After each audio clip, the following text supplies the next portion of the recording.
जा रहे हैं लद्दाख के हेमिस नेशनल पार्क ताकि स्नो लेपर्ड के कंजर्वेशन को करीब से देख सकें।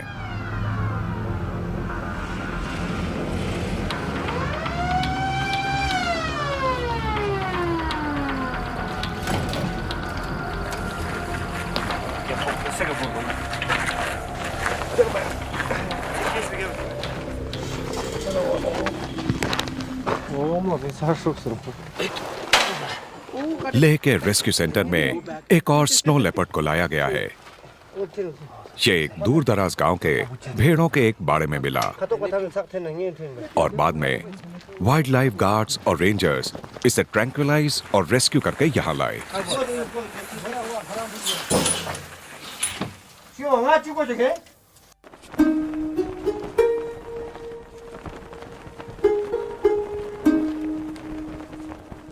ये कहानी है खैनरब फुनसुक जैसे गार्ड्स की कि वो कैसे इस कम दिखने वाले शिकारी की हिफाजत करते हैं। खैनरब 20 साल से यहां काम करते आए हैं। अपनी कोशिशों के जरिए ये हिम तेंदुओं और इंसानों के बीच की मुठभेड़ों को घटाते हैं और समुदायों को भी कंजर्वेशन में हिस्सेदार बनाते हैं। हिमालय के रेन शेडो इलाके में होने के कारण हेमिस में नाम मात्र बारिश होती है। यहाँ मिट्टी में नमी नहीं होती, जिस कारण यह इलाका एक ठंडा रेगिस्तान है। ऐसे में किसी के मन में सबसे पहले यही सवाल उठेगा, यहाँ जंगल कहाँ है? लेकिन इतने मुश्किल हालात में भी यहाँ जीवन और पेड़ पौधों की निशानियां मिल जाती हैं। अश्विका, यहाँ देखिए, यहाँ के जानवर इन पौधों को खाते हैं। इसे सूंघ कर देखिए, कितनी अच्छी खुशबू है ना। ये क्या है? इस पौधे का नाम आर्टिमीजिया है। इन पहाड़ों में जानवर इन्हीं पौधों को खाकर जिंदा रहते हैं। ऊंचाई वाले हमारे इस इकोसिस्टम में यही जंगल है। ये देखिए, यहाँ पर थोड़ी घास उग रही है, लेकिन ब्लू शीप इसे खाकर खत्म कर देती है। ये ब्लू शीप का मल है? हाँ, ये उन्हीं का मल है। हाँ,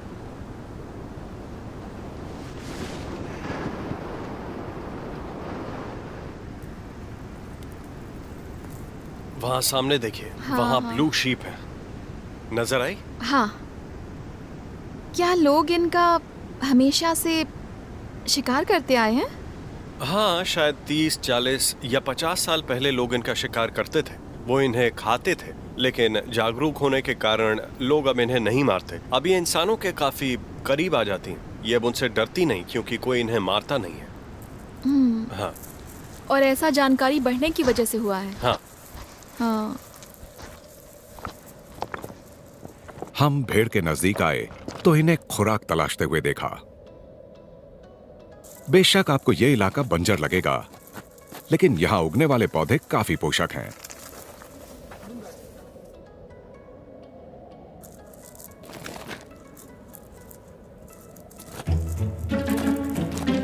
इस मुश्किल इलाके में जीवों की बहुत तरह की प्रजातियां हैं।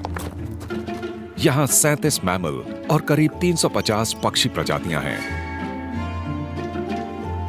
इनमें दुर्लभ लिंक्स से लेकर छोटा सा पीका तक शामिल हैं।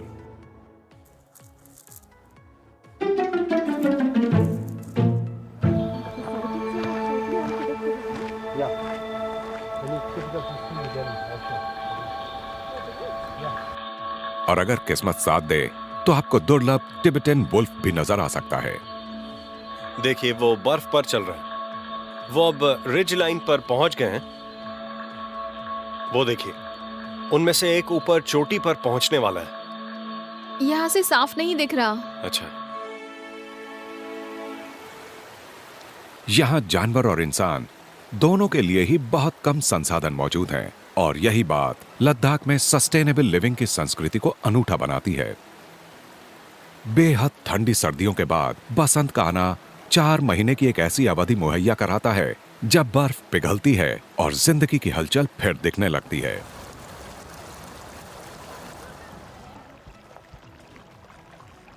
खैनरब हमें अपने गांव ये दिखाने ले गए कि मौसम के बदलने से जिंदगी कैसे बदलती है। पूरे गांव के लोग इकट्ठे हो जाते हैं और बर्फ से पिघले पानी का पूरा फायदा उठाने में एक दूसरे की मदद करते हैं।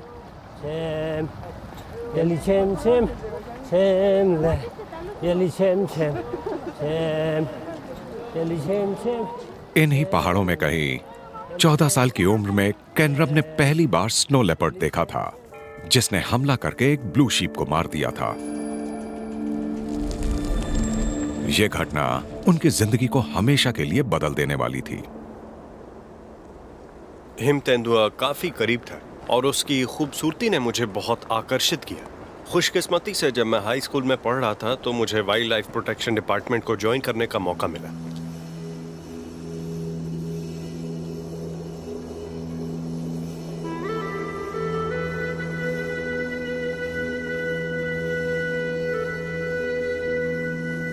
केनरब को एक ऐसे वाइल्ड लाइफ डिपार्टमेंट में रखा गया जहां स्टाफ की बहुत कमी थी। 4000 वर्ग किलोमीटर इलाके वाले हेमिस नेशनल पार्क में सिर्फ 3 ही वाइल्ड लाइफ गार्ड्स थे, यानी उसकी पूरी प्रोटेक्शन फोर्स। उनके लिए यह काम बहुत बड़ा था। ऐसे में वाइल्ड लाइफ विभाग के पास एक ही विकल्प था कि वो रिजर्व में रहने वाले लोगों को ही हिम तेंदुए का संरक्षक बना दें। पर सवाल था, कैसे? इसीलिए आपको उनके बारे में सोचना होता है कि उनके सामने कौन सी समस्याएं हैं और उनका हल क्या हो सकता है, ताकि आप उन्हें कंजर्वेशन की तरफ मोड़ सकें। गांव वालों के सामने सबसे बड़ी समस्या थी स्नो लेपर्ड के साथ होने वाली मुठभेड़ें। तो कहाँ तक लेके गए थे आज? यहाँ भेड़ पालने वाले किसानों के बाड़ों में कुछ 100 भेड़ों का होना कोई अनोखी बात नहीं है, और जिस जंगल में संसाधनों की कमी हो वहां किसी स्नो लेपर्ड के लिए ये भेड़ें किसी लजीज दावत से कम नहीं। स्नो लेपर्ड भेड़ों के किसी बाड़े पर नजर रखता है और फिर किसी रात ये उनके बाड़े की तरफ बढ़ने लगता है। कम खुराक वाले ऐसे माहौल में इतनी सारी भेड़ों को देखकर स्नो लेपर्ड की लार टपकने लगती है, और एक ही रात में ये 50 से 60 भेड़ों को मार सकता है, सिर्फ किसी एक को खाने के लिए।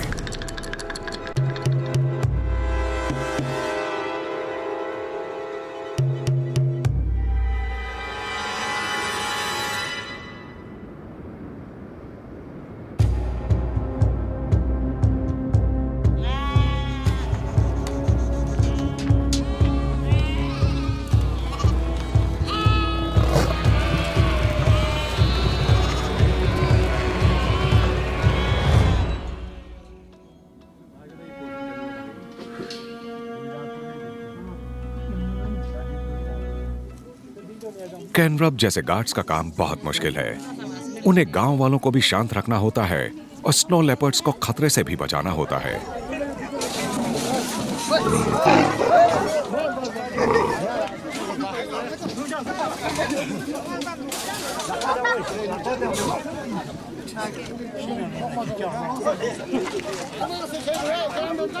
भेड़ पालने वालों का गुस्सा अक्सर हिम तेंदुए पर निकलता है, और वो कई तेंदुओं की जान ले चुके हैं।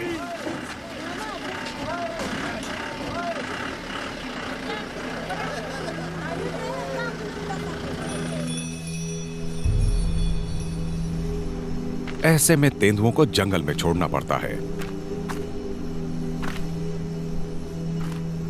लोगों के साथ इनकी मुठभेड़ों को एक और कोशिश ने भी कम किया है। यह है वाइल्ड लाइफ डिपार्टमेंट द्वारा भेड़ों के बाड़ों को फिर से बनाना, ताकि उनमें स्नो लेपर्ड ना घुस पाए। वन अधिकारियों ने एक और चीज को भी बढ़ावा दिया। उन्होंने यहाँ के समुदायों को स्नो लेपर्ड के कंजर्वेशन के लिए राजी कर लिया। शायद ये दुनिया में कहीं भी अपनी तरह की पहली कोशिश है। इसे कह सकते हैं स्नो लेपर्ड टूरिज्म।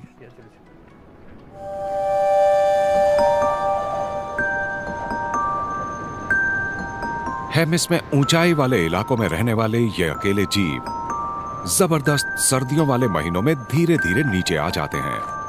ये ठंड का सामना कर सकते हैं, लेकिन दरअसल इनका शिकार बनने वाले जीव निचले इलाके में आ जाते हैं।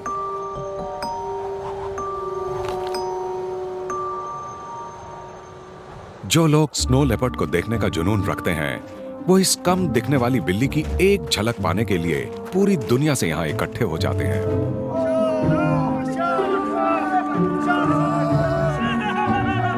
वाइल्ड लाइफ डिपार्टमेंट ने स्थानीय युवकों को एक अनोखी ट्रेनिंग दी। उन्होंने स्नो लेपर्ड्स को देखने में सैलानियों की मदद करनी शुरू की और अब उसके अच्छे नतीजे निकल रहे हैं। हेमिस में मौजूद अन्य वाइल्ड लाइफ गार्ड कैनरब और स्मल्ला नौसिखियों की सहायता करते हैं। सैलानी गांव के घरों में रहते हैं और इससे स्थानीय लोगों को दोहरा रोजगार मिलने लगता है। और ये तमाम फायदे कम दिखने वाले शान की वजह से ही हैं।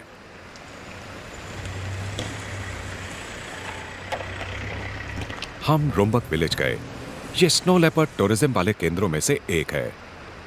कैनरब ने हमें कंजर्वेशन से जुड़ी योजना के पीछे मौजूद सोच के बारे में बताया। मेरी सबसे बड़ी चिंता यह है कि यहाँ गांव की जिंदगी को कैसे कायम रखा जाए, क्योंकि गांव शहर में बदलते जा रहे हैं। ऐसा और कोई मौका नहीं था जो युवा पीढ़ी को गांव की तरफ वापस खींच पाता। इन पहाड़ों में लोग और जानवर सदियों से साथ साथ रहते आए हैं। अगर ये गांव खाली हो जाएंगे तो इन जानवरों पर क्या असर पड़ेगा? इन जानवरों का इस्तेमाल इन दूर दराज इलाकों में कमाई के जरिए के तौर पर किया जा सकता है। तो हमने वाइल्ड लाइफ टूरिज्म जैसे तरीके को बढ़ावा दिया ताकि गांव के लोगों को सीधे तौर पर इसका फायदा हो और स्नो लेपर्ड की अहमियत को समझ सकें। इससे इंसान और जानवर दोनों को फायदा होगा। Welcome to Rumbak. Oh, thank you. सर्दियों के 4 महीनों में लोग इतनी कमाई कर सकते हैं कि पूरे साल का खर्च निकल जाए। टूरिज्म से हुई आमदनी ने इस 1 किलोमीटर लंबी बाड़ को बनाने में मदद की है ताकि ब्लू शीप को किसानों की गर्मियों की फसलों से दूर रखा जा सके। रुम्बक गांव में अब भेड़ों को पालना बंद किया जा चुका है, तो इंसान और स्नो लेपर्ड की झड़प खत्म हो गई और तेंदुए की जान बच गई।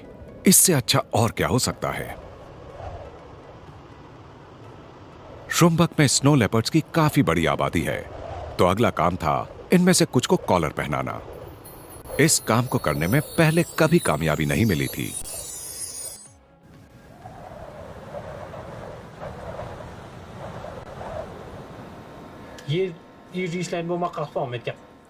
रुम्बक से लद्दाख और बाकी जगहों पर भी स्नो लेपर्ड को ट्रैक करने और इसके व्यवहार, हैबिटेट और तादाद का अध्ययन करने के लिए कैनरब पीएचडी स्टूडेंट्स को ट्रेनिंग देते हैं। मुझे द्रास को ही कवर करना है, काम करेगा आपके लिए अच्छा है। हेमिस में स्नो लेपर्ड्स को कॉलर लगाना एक ऐसी महत्वाकांक्षी परियोजना है जिसे वाइल्ड लाइफ डिपार्टमेंट ने शुरू किया है। बाघों या शेरों के उलट स्नो लेपर्ड्स को गहराई से शायद ही स्टडी किया गया हो। टीम जब स्नो लेपर्ड्स की मौजूदगी का पता लगाने जा रही थी तो हम भी उसके साथ हो लिए। उनका पता पंजों के निशान या स्क्रैपिंग मार्क्स के जरिए लगाया जाना था। यहाँ पर ये देखिए, ये हैं पंजों के निशान। ये देख रही हैं आप? हाँ, 1 2 3 जहां पंजों के निशान मिलते हैं वहां तेंदुओं के लिए फंदे लगाए जाते हैं। हमने 4 तेंदुओं को कॉलर लगाए हैं और इनका बड़ा फायदा होता है। इन फंदों में कुछ स्थानीय बदलाव हमेशा किए जाते हैं। कभी कभी यहाँ फंदे नहीं लग पाते क्योंकि यहाँ बहुत ठंड है, इसलिए दूसरी जगहों पर जो चीज़ें कामयाब होती है वो यहाँ नहीं होती। कट ट्यूब वगैरह जैसी चीज़ें इसी इलाके में इस्तेमाल होती हैं।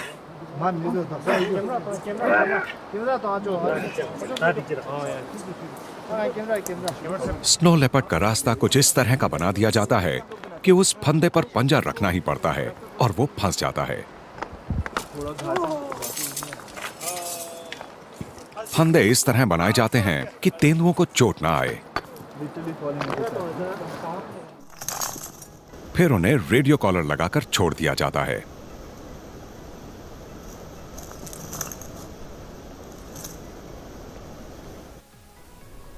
हमने डार्टिंग और कॉलर लगाने की दुर्लभ कार्यवाही देखी।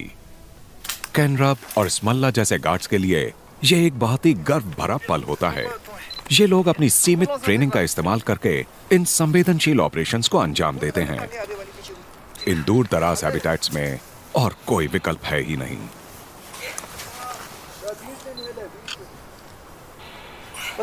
और लिंक्स को कॉलर लगाने का ये एक बहुत ही दुर्लभ नजारा है।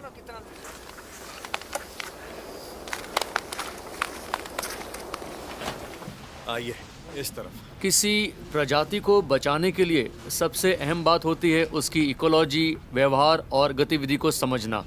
मिसाल के लिए इस डेटा का इस्तेमाल इंसान और तेंदुओं की झड़पों को कम करने, उनके हैबिटेट को समझने और उनकी गतिविधि, इकोलॉजी और एक्टिविटी को जानने के लिए किया जा सकता है। यानी इससे काफी जानकारी मिलेगी।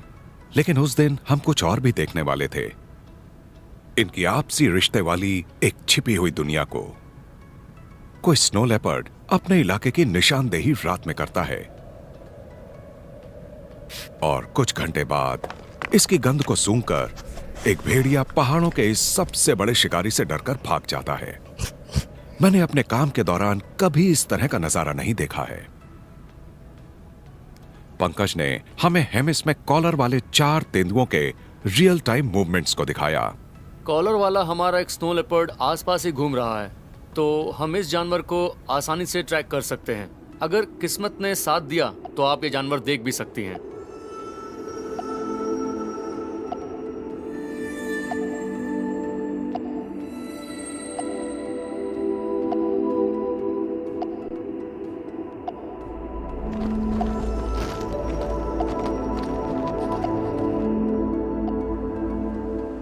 ये शायद दुनिया की सबसे बड़ी शर्मीली बिल्ली है।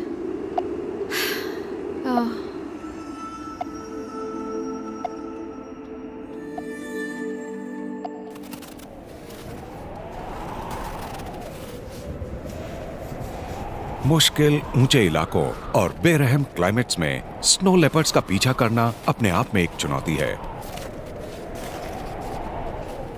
तेंदुए अक्सर ऊंची पहाड़ियों पर घूमते हैं। वहां कैमरा ट्रैप्स लगाना और उनकी निगरानी करना बहुत खतरनाक काम होता है। लेकिन इन खूबसूरत पहाड़ों में यह इनके काम का एक आम दिन है।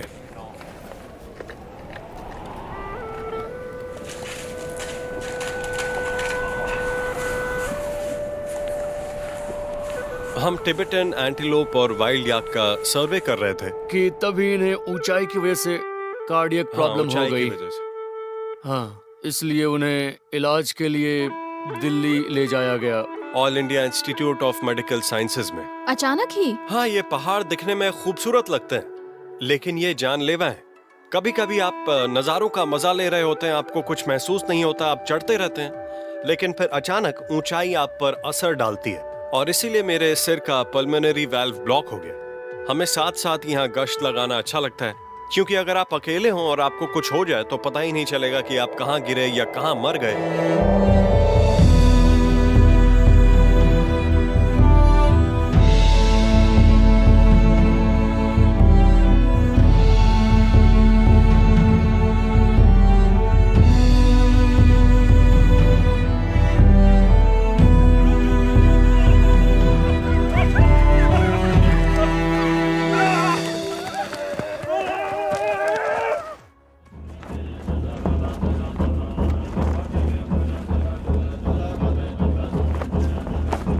इस नाजुक दुनिया में बौद्ध धर्म कंजर्वेशन के सिलसिले में एक अहम रोल निभाता है। ये इंसानों और जानवरों दोनों के प्रति करुणा का भाव रखना सिखाता है।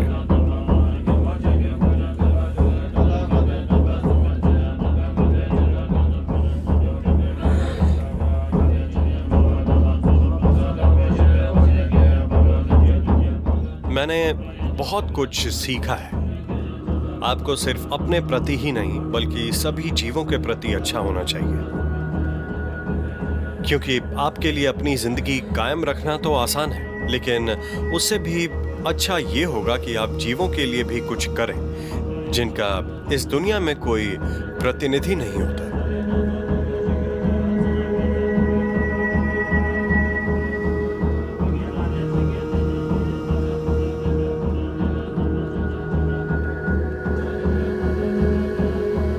लेकिन काम अभी पूरा नहीं हुआ है।